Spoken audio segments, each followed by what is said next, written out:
Hey, everybody. Welcome to Relish This, the nonprofit marketing podcast. I'm your host, Stu Swineford. I'm one of the co-founders of Relish Studio. We're a digital marketing agency committed to helping nonprofits thrive. My guest today is Dan Smink. He is also a digital marketer. He works or is the founder of C1-Partners, and they're a Denver-based firm that does some really great work in digital marketing of all types. He's also served on a bunch of nonprofit boards and has done some really cool things.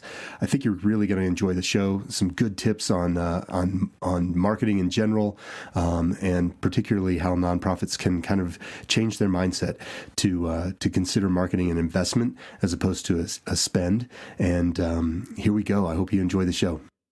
So, Dan, how are you today? I am well, considering everything going on.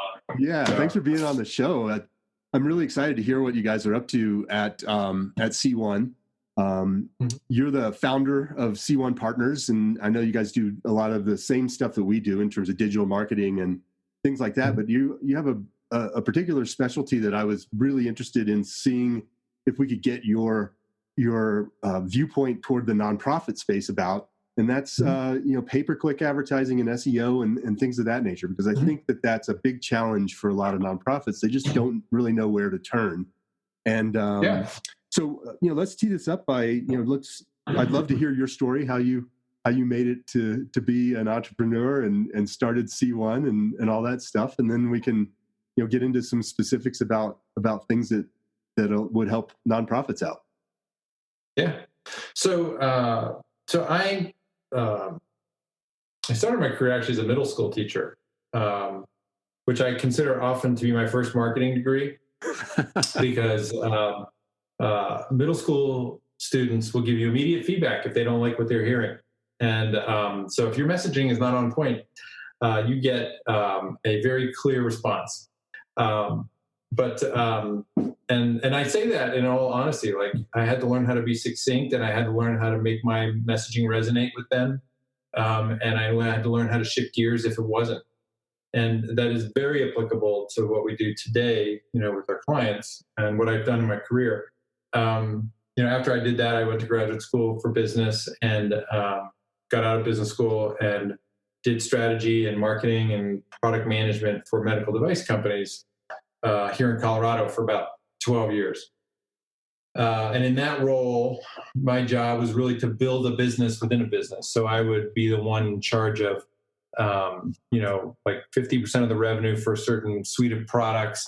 And I had to work with sales and marketing communications and operations and R&D to drive the business, to make it more cost efficient and to make it drive more revenue and to look at how we're going to expand the business. We had to think strategically. So are we going to acquire new technologies? Are we going to acquire new product platforms? Are we going to sell what we have?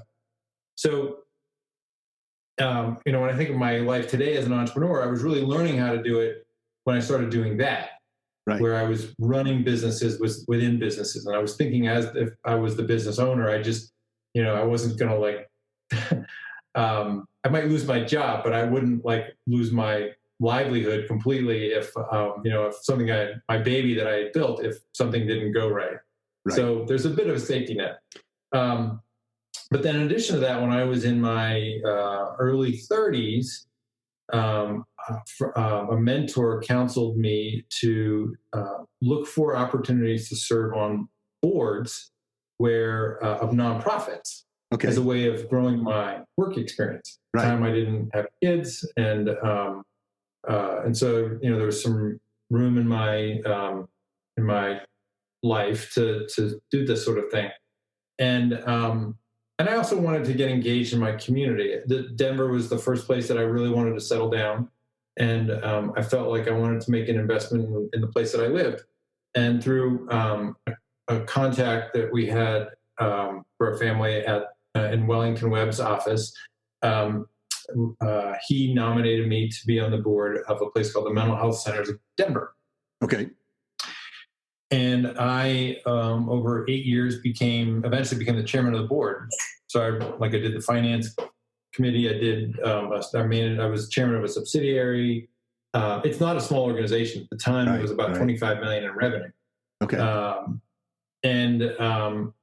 I had experience with healthcare, and I believe that if you want to get involved in your community, there are things that you can really get in up to your elbows by doing something related to the safety net or the infrastructure, whether it's education or youth or healthcare, all these sort of big sort of cross community sort of issues that are going to affect everyone, and especially the weakest among us, the people that are most in need.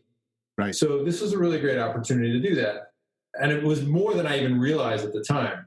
I came to understand over time that mental illness and physical illness have about the same cost impact in the United States. Each one of them does. It's pretty equivalent.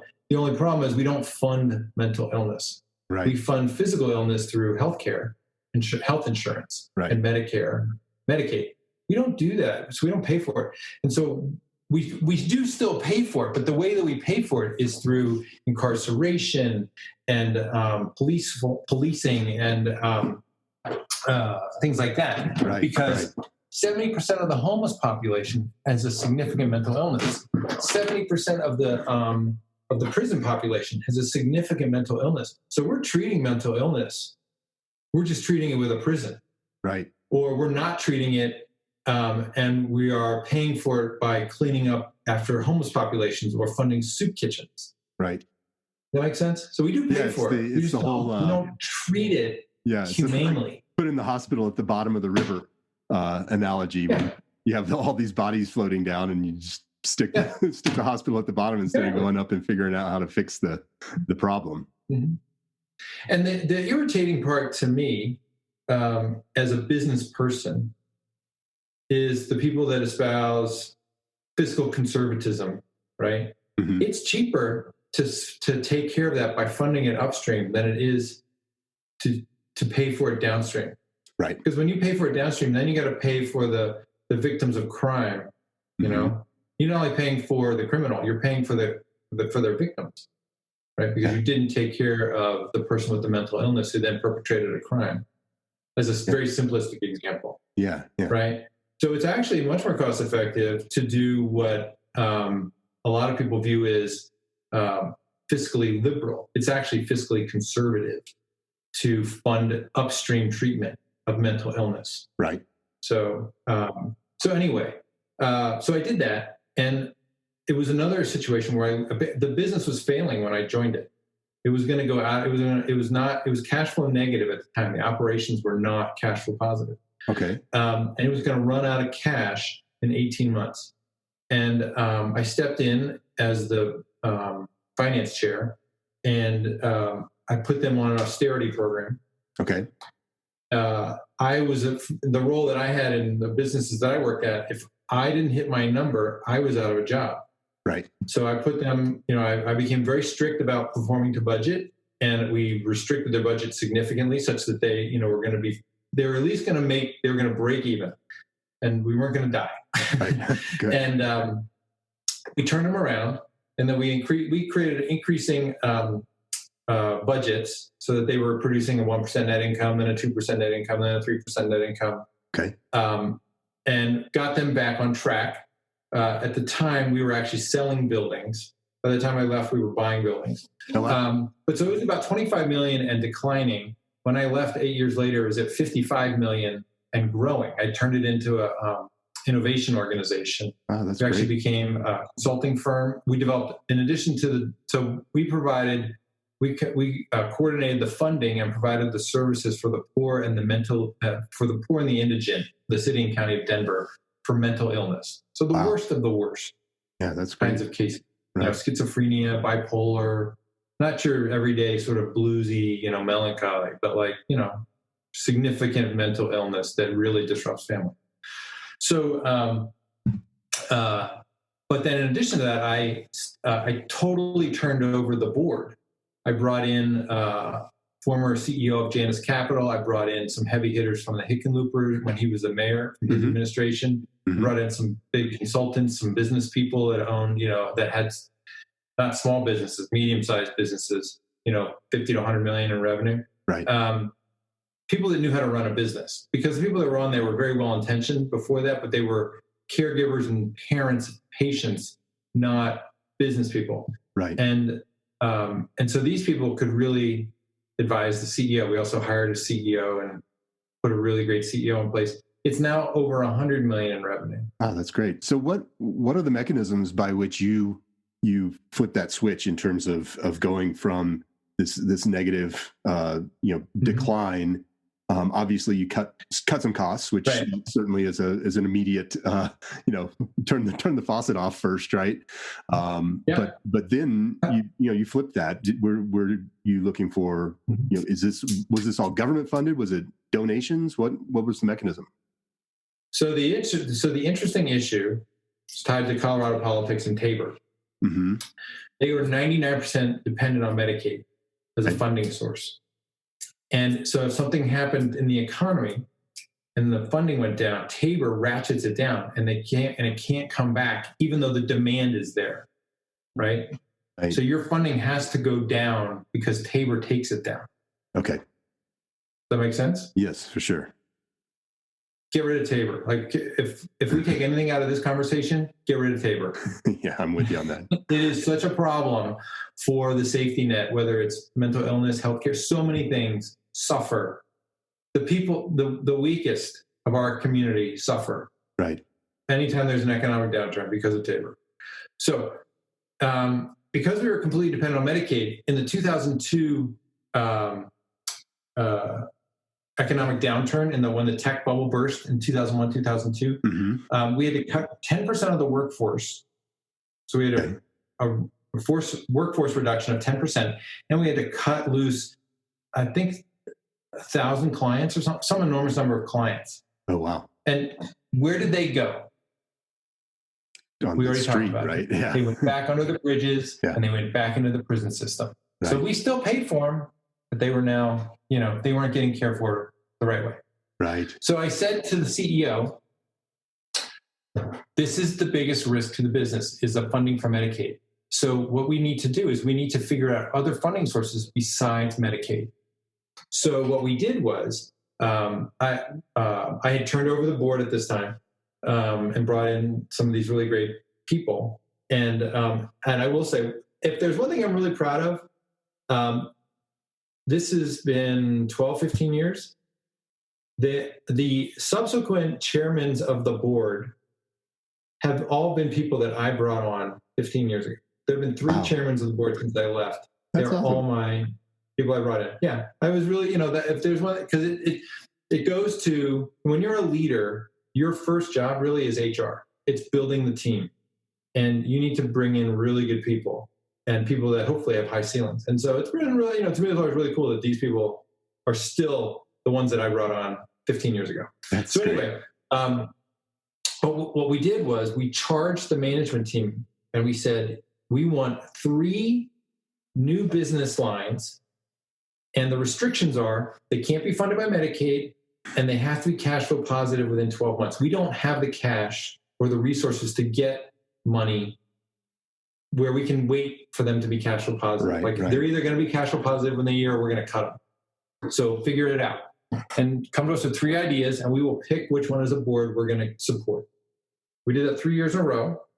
First thing they did was they became a pharmacy.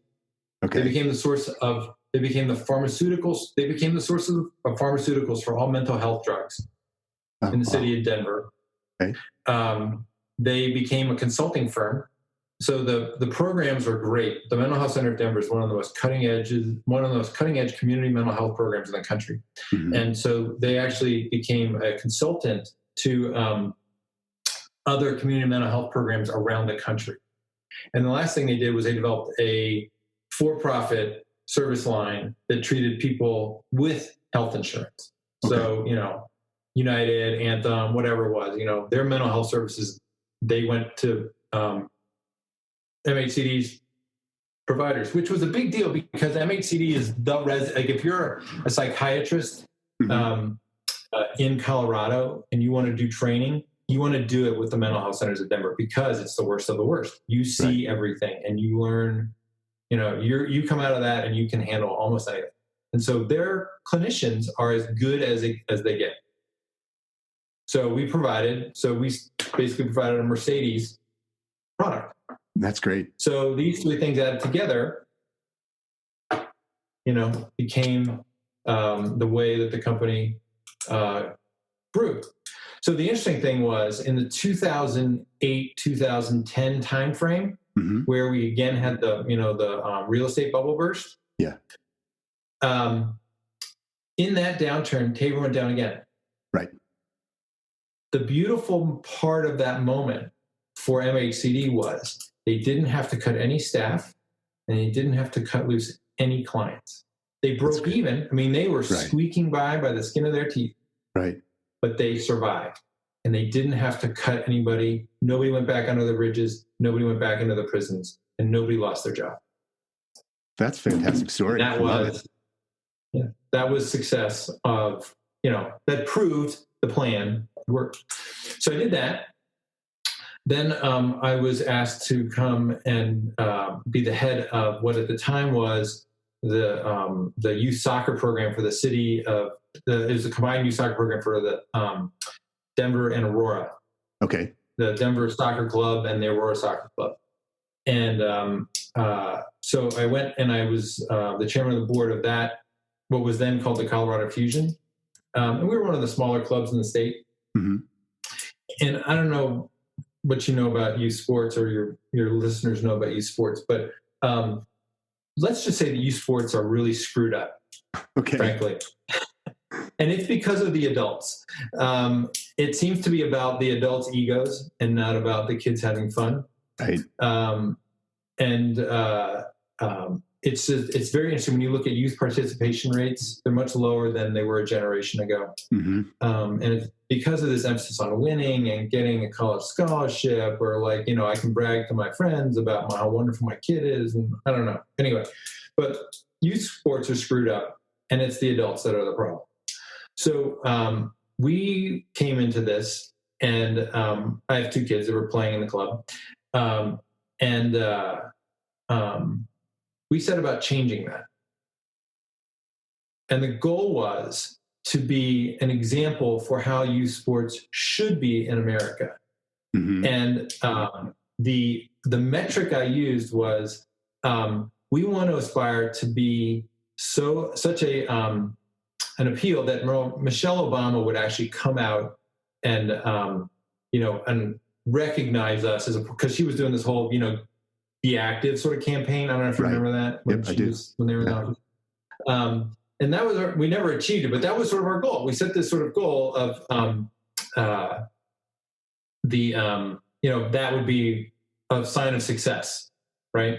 We had other signs of success too. The metric that we used for coaches, that we evaluated coaches, had nothing to do with wins and losses. It had to do with how many kids signed up to play next year.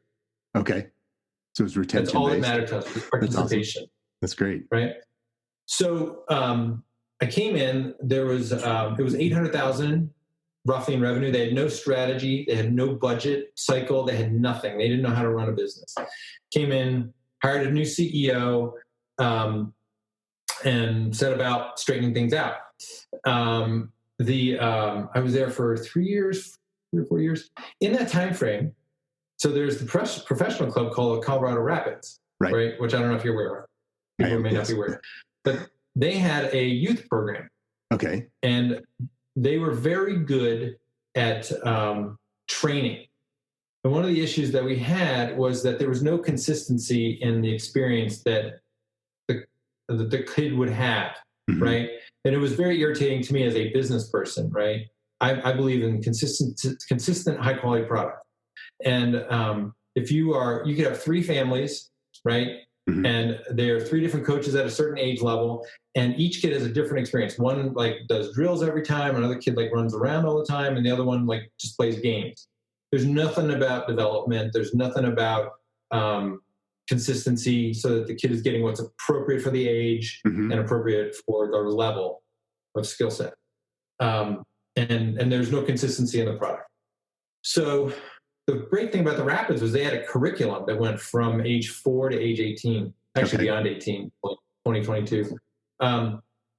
they were struggling financially. They were they had a good program, but they didn't know how to run it right. Right.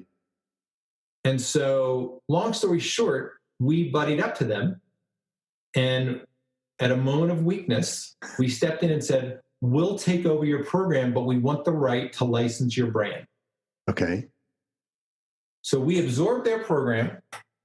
We were growing, but then we absorbed their program, and we grew. We almost like doubled, right, in overnight. And licensed the brand, and we've now had the right to run the Colorado Rapids Youth Soccer Club statewide. Okay. So we could go to Grand Junction and open up another branch of our program. We weren't just limited to Denver and Aurora. We could now go statewide with this. And the issue was, back to what I was saying before about how youth sports are screwed up. There were big clubs in the state, and they were more about money and winning titles than they were about youth development.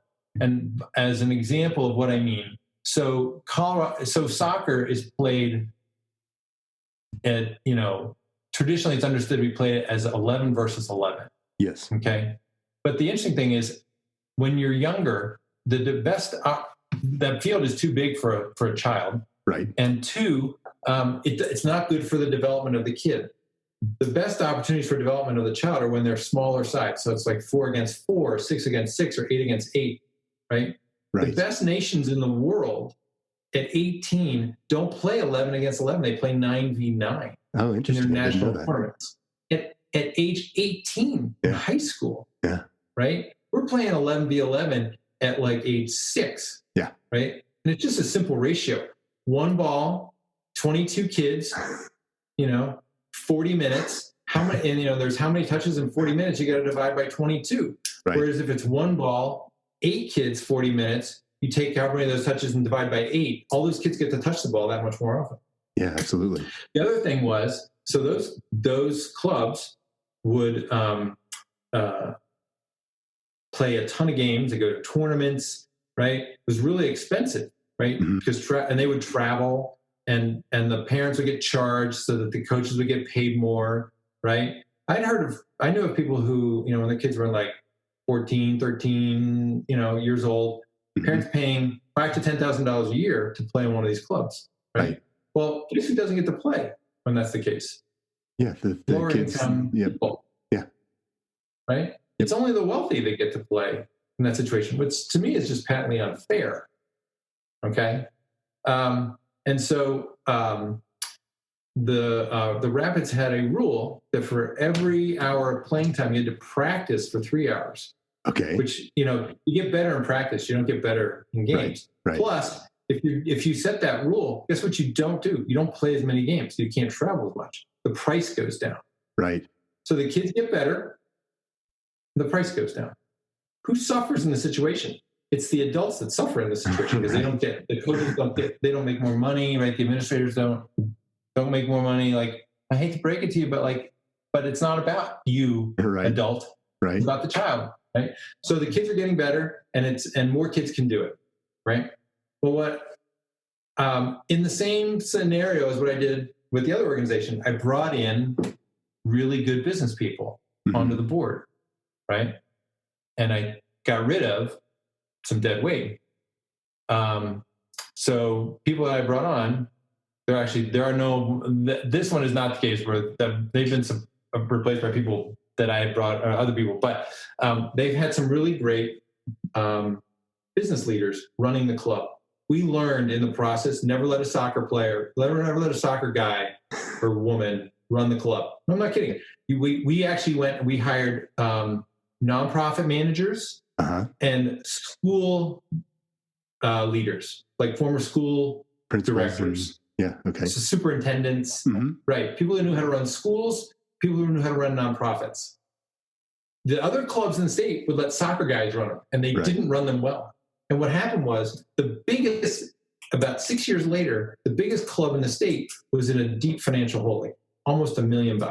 Oh, wow. And we stepped in and bought them. Okay. And the Rapids are now the largest club in the state. And now, because of the power that they hold, we play smaller sided games. Oh, that's great. And it's, yeah. So we were able to turn the tables and make it about the kid. And let those kinds of principles drive why, how we're playing and how we're, how things are handled, not, what makes adults feel good about themselves. Gotcha. And it's now a $14 million company, not an $800,000 company. So that's great. The changes we put in place, again, saw significant growth. I've done other stuff. I was nominated by Hancock to be on the Parks and Recreation board. I was on the board of a charter school in Montbello. Okay. So I've done a bunch of nonprofit work. But in this process of, one, I was doing businesses inside of companies. Mm-hmm. I was helping build these other businesses, these nonprofits, and straighten them out. I learned a lot about running businesses, and so I wanted to do one on my own. So about 10 years ago, I started my own company. Oh, that's awesome. Built it for about 2 years. Wasn't going the direction I wanted, so I sold out to my partners, and then I started the company that I have now, C1-Partners. Gotcha. I started that 9 years ago. Okay. And that's how I got to where I'm at today. That's great. I really like the idea of figuring out ways to create businesses within an organization. So you have your umbrella business, but then you just create these little pillars within that.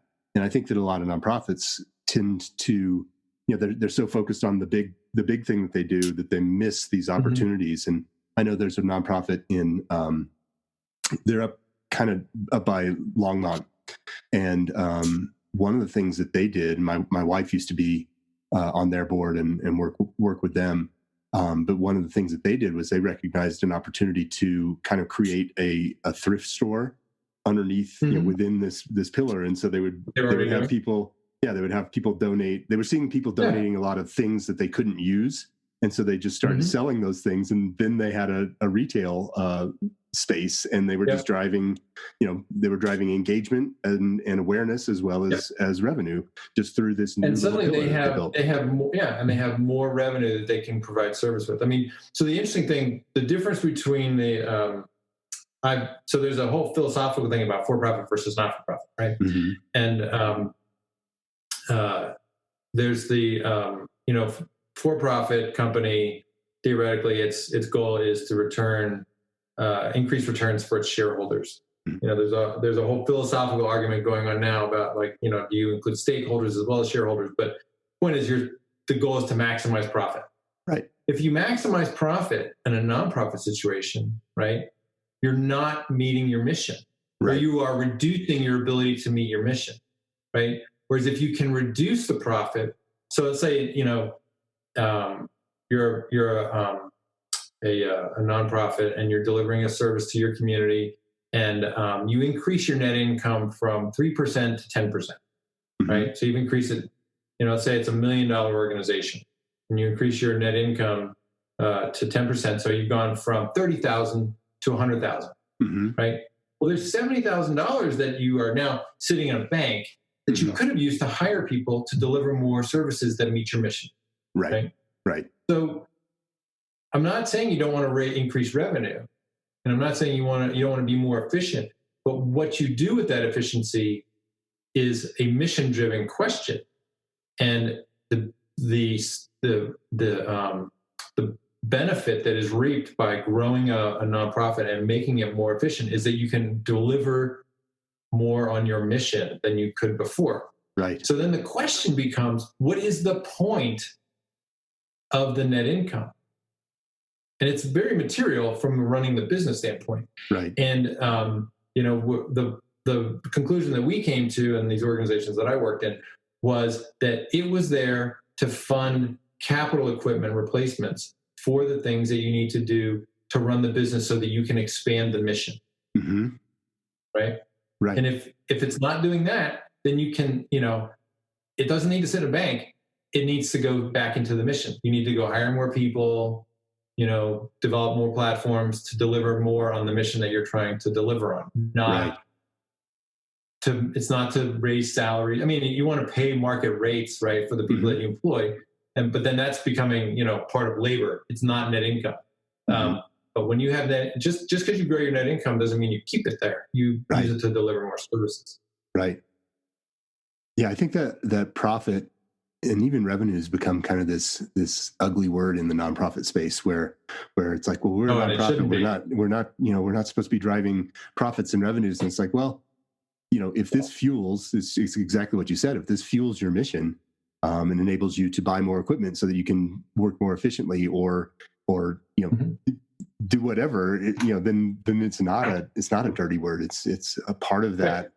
There's equation. it's a very real rule that I came to believe, which is there's no money, no mission, right? If you're not making money, you're not delivering on your mission. Right. So go figure out how to make more money, right. Because then you can be a better, provider of the mission. Yeah. I'm very proud of the fact that MHCD grew from 25 million to over 100 million.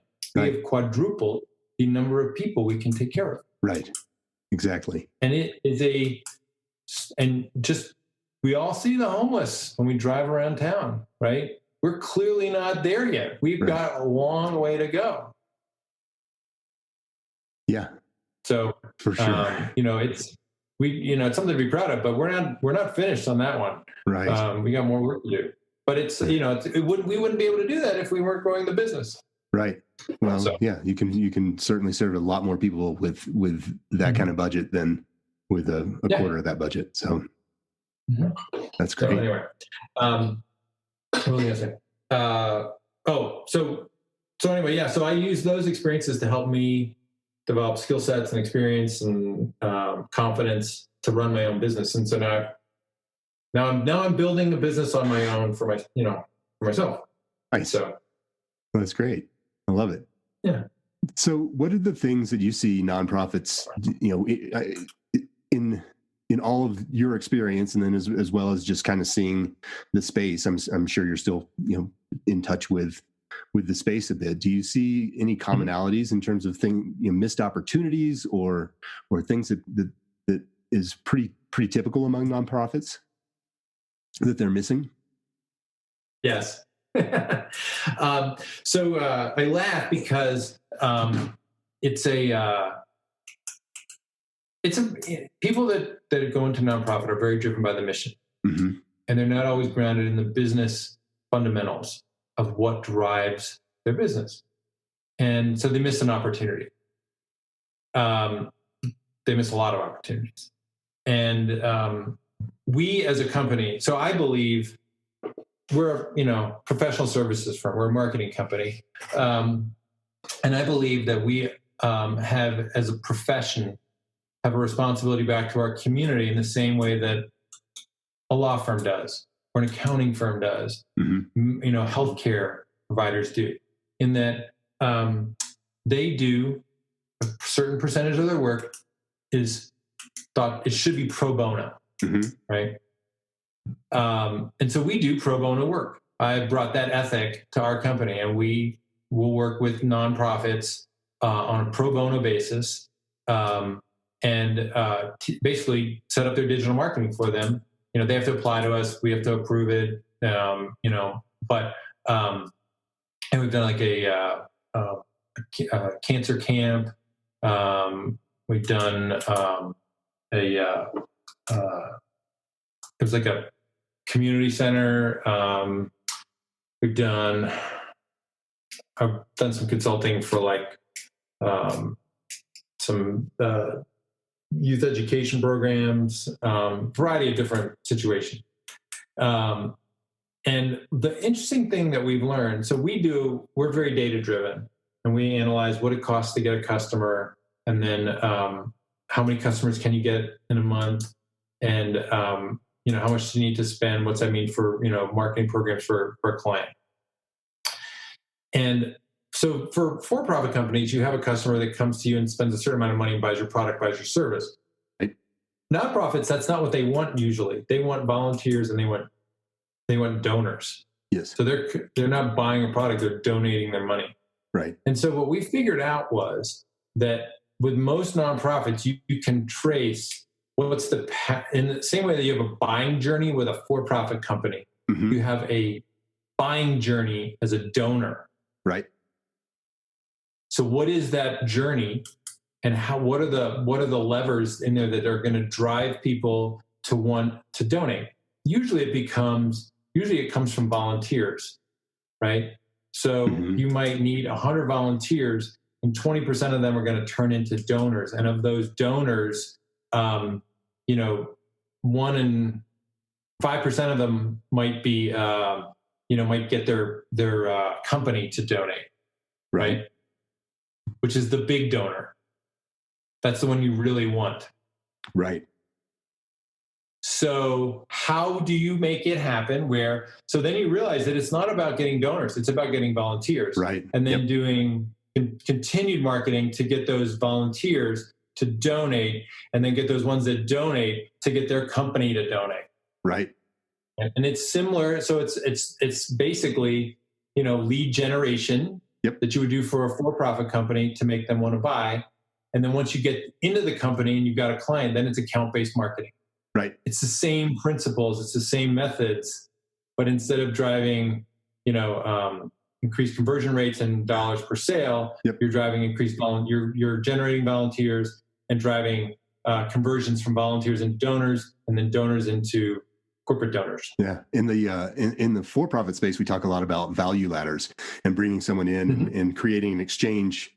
And the earliest value exchange is really email for some, if you're looking at inbound marketing or whatever else, you're exchanging an email for some benefit or some value.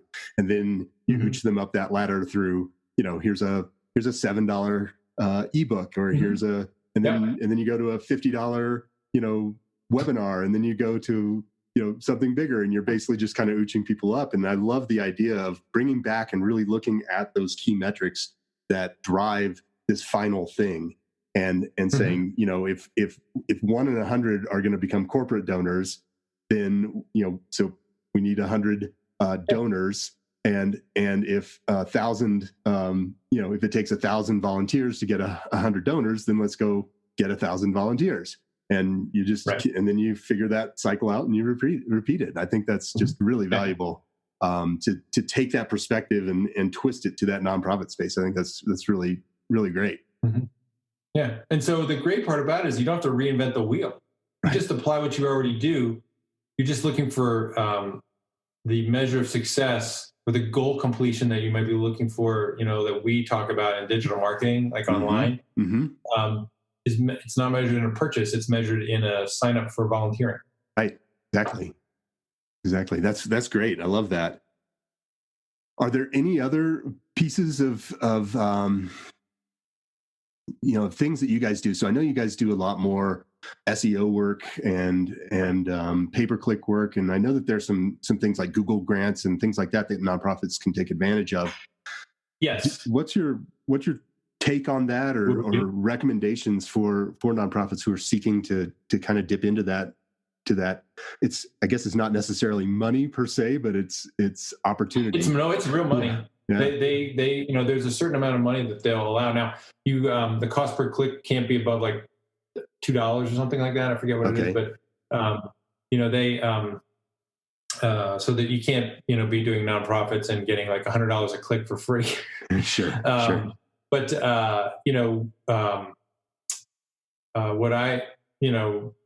so a nonprofit should be looking at how can they do organic search, how can they do paid search, how can they do programmatic advertising to drive awareness of their services, what they provide to people.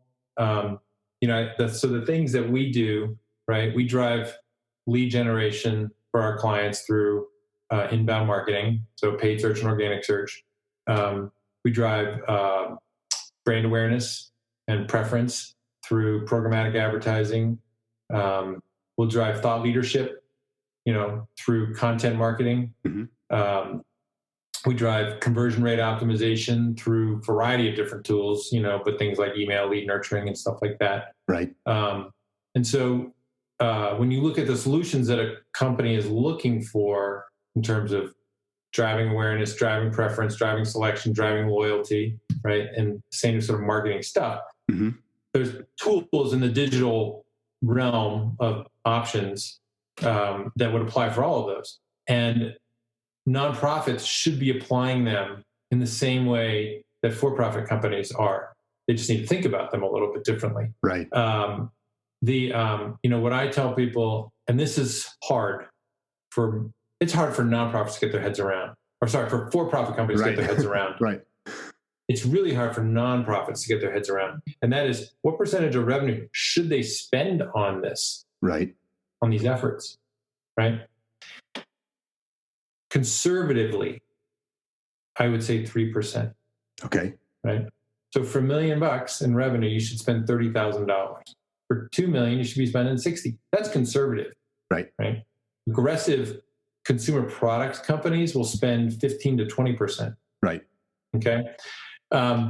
So, they should ideally be spending more like 5, 6, 7, 8%. Mm-hmm. Right. You can really change the game. If you figure out what it's going to cost to get that donor, right, then you can figure out how much money to spend and what's the return going to be for that donor. Mm-hmm. But you need to do that math first, and you have to get your head around that you need to spend differently to grow the nonprofit. Absolutely. Right? To grow their donations. Yeah, I feel like that is hard. In this day and age, this year, we've talked to a lot of people who've had some real problems with their revenue changing, and the instinct is to just stop and just pull everything back. And in actuality, it's like, no, you at least need to keep going. And you can't cut your way to health. Yeah, that number is going to be smaller, but as a percentage of your revenue, you need to keep your foot on the gas. And it's part of the. I mean, a business, an organization is a system, right? Mm-hmm. The same way that a human body is a system, and if you stop the marketing component, the lead generation, the revenue growth part of it, well, other things are going to suffer down the road. And so you can't stop doing that. You have to be, prudent and, sure. responsible, but you don't, like I said, you don't cut your way to health. And a lot of people struggle with the amount that they should spend. They underestimate significantly how much they should be spending on marketing. And, they have to think about it differently. And, I've had conversations with some nonprofits in town that, several $1 million in revenue, and it just blows my mind how little they will spend on marketing, even when you can demonstrate how it's going to help them expand their mission. Mm-hmm. You can put it in front of them, show them the pathway, and they still can't get their heads around it, because it's a different way of doing business. And, changing behavior is nearly impossible. People have to really want to change it. And so it can be really hard, for people to get their heads around it and do it differently. But that to me is a big difference, is that getting them to think differently about how much they would actually spend on marketing is a big deal. Yeah, for sure. I think there's a component that comes in with a lot of nonprofits where there's this guilt feeling in terms of, well, if I'm spending money on this, then it's taking away from that. The mission. That's exactly what it is. Yeah. They will face criticism in their own organization. I'm spending $100,000 more on marketing. Well, that's $100,000 I could be spending on the mission. And the thing is that the marketing person in the nonprofit has to be able to show them that says, if I spend $100,000 here, right, I'm going to get 1.5 million over here. And at our gross margin, that means we can do this much more mission. Right. So instead of $100,000 more, I'm now providing with $500,000 more mission. Yeah, right? Exactly. That is the case with the marketing people, and they don't know how to do it. Well, I think the first thing, I've had to solve this for people. Yeah. And that's the problem, is that, they come in and their idea of marketing is pamphlets. Right. Yep. Brochures. Yep. I'm not saying marketing communications isn't important. It's a tool, though, in the arsenal of a marketer. Right. And it's only one tool. Right. And it's not the way that the the head marketer should be thinking. The head marketer should be thinking, how am I expanding the mission? Okay, well, if I'm going to expand the mission, I got to get this many more donors. If I'm getting this many more donors, what gets them into that funnel? Yep. They have a sales funnel the same way that a for-profit company does. It's just named differently. Yes.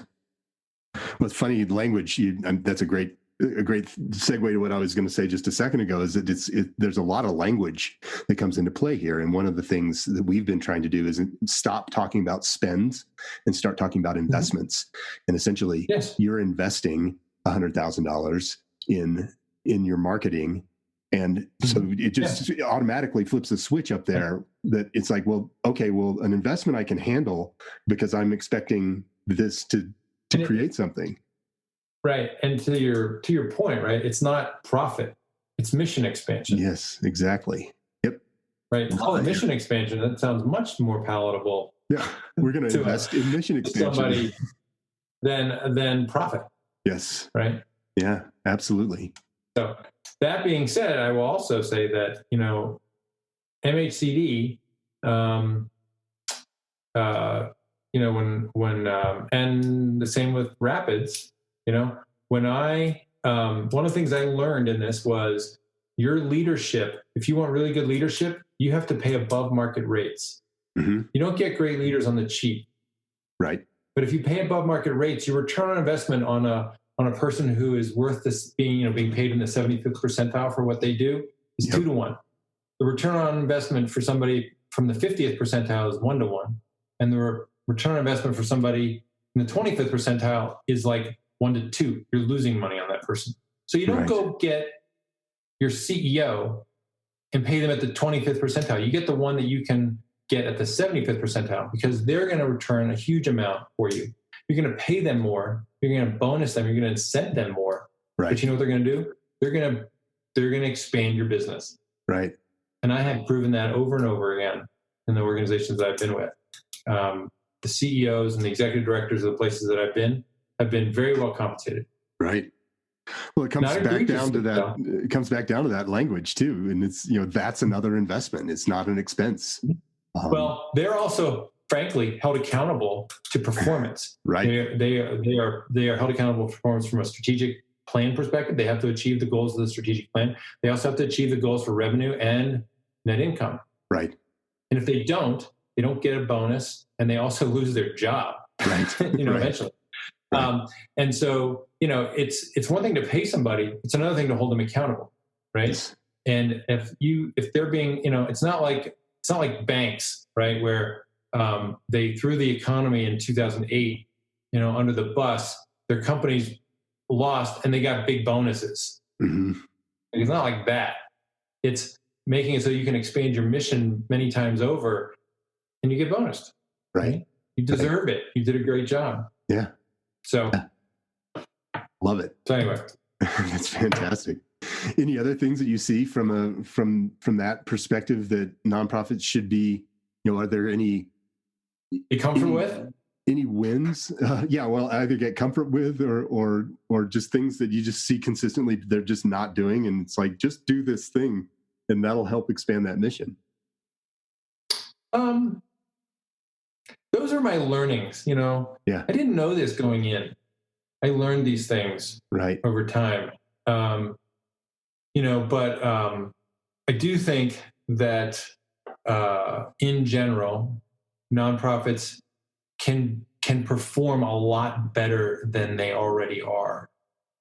And so there's usually, I haven't yet to walk into one where I'm like, oh, this is doing great. Right. There's usually, and that's true in a lot of organizations. I don't say like for-profit companies are all run well. They're certainly not. No. I look at my own company. We can always improve. We can always raise the bar on ourselves. Right. But one of the, at least to me in the nonprofit space, is that they are hindered by fear of looking greedy. Mm-hmm. And getting over that and realizing that by thinking not in a greedy way, but in a way of growing the business, growing what it can do, and growing the mission that it can provide, you have to think more aggressively. You have to think more opportunistically, ways that in a for-profit situation, you would make a lot more money. Here, you just provide a lot more mission. Right. Love it. I think it's great. And there's nothing wrong with that. No, there isn't. I thought I turned off my my notices, but one just went off on my ear holes. So yay. So we're about out of time here, and one of the things I like to close with is an action. I feel like there's too many podcasts and too much stuff out there. There's too much talk and not enough doing. And so yeah. So what would you want the listeners to take away and just go do in order to have a better day or improve their lives, or it could be anything. If it could be go kick a soccer ball around, but what would that action be that you'd like people to do? It's funny. I thought about this, and I wasn't coming. I had all kinds of answers. I didn't like any of them. You told me about this beforehand. But you know what I would say, and it literally just popped into my head. I would tell people to pay it forward. I think that's great. I would ask them to go through their life and think about, how do I pay it forward? So, I look at it from the standpoint of like our company, right? Providing pro bono services to nonprofits so that they can better, that's a way of paying it forward. I just think when you approach life that way, you don't look at it, what can I get from this, but what can I do for that other person? It would be a very different world. And I think we're all kind of tired of the energy that we all experience in this world, no matter what perspective we come from. Right. Right. But how can I pay it forward? Well, I love it. And most challenging would be, how can I pay it forward with somebody that doesn't agree with the way I look at life? That's also true. I think that we need to come together, and we all have common goals. A lot of times it's just how we get there. And I love the idea of paying it forward to whomever you come across. I think that's a really great way to think about things. So Dan, tell us exactly how to find you, or the best way to find you for people who've listened to the show and would like to get in touch. Yeah. So our website is www.c1-partners.com. Our phone number is 303-501-1821. Or you could shoot an email to info@c1-partners.com. Sounds great. So those would be 3 ways you can connect with me on LinkedIn. You'll find me, Dan Smink, So perfect. So yeah. Thanks for being happy to talk today. Yeah, I really appreciate it. Yeah, it was my pleasure. I really, really enjoyed it. And I'm sorry we are not neighbors any longer. I miss coffee and, hanging out. Absolutely. So, well, maybe again soon. I hope so. And thank you again for being on the show, and we'll talk to you real soon. All right. Take care. Bye. All right. There you have it. Another episode of Relish This, the nonprofit marketing podcast. If you want to continue the conversation and see how we can unearth some gold for your organization, head over to relishstudio.com/podcast to sign up to be a guest on the show. That's it for this week. Thanks for listening. We'll be back soon with another episode of Relish This.